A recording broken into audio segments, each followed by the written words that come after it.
Harvey here with a couple of over-the-top observations. The first thing is that CNN has said that it now has 10 million downloads for its smartphone and mobile device application.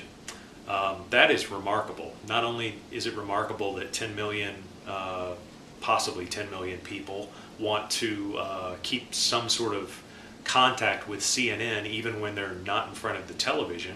It's remarkable because that application really is a window into television. You can now watch CNN and headline news live, streamed right to the application, and I've tested it out. You can even do this on a 3G network with no Wi-Fi available. It works just fine. I think that's a really important step, not only for CNN but also for pay TV providers. Very similar to what ESPN did with its Watch ESPN app. CNN has required customers to authenticate themselves via one of the pay TV provider platforms. So in my case, I had to use my AT&T UVerse ID and password in order to log into the CNN application. But that's okay. That gives me one more reason not to throw out my AT&T subscription.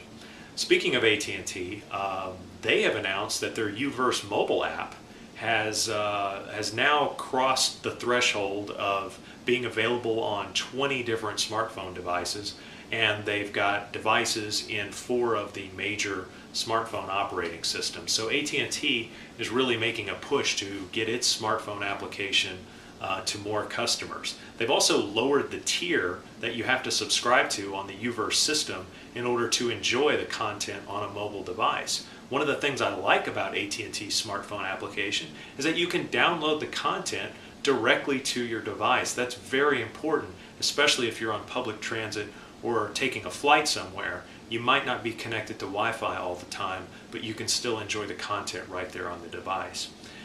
All of this is happening in the wake of Netflix deciding to raise its prices. Now, while I don't think Netflix is going to lose that many customers over the raised prices, what I do think is happening is that Netflix is at the same time polarizing the market as it is inspiring the market. Companies like AT&T, CNN, ESPN wouldn't be nearly as fast in the mobile arena if it weren't for Netflix and the brilliant way that it reaches subscribers on so many platforms with such a very similar and very good consumer experience. So kudos to Netflix for getting this all going, and hats off to AT&T and others for finally stepping up and being competitive and trying to give consumers a superior video experience even when they're not in front of the television.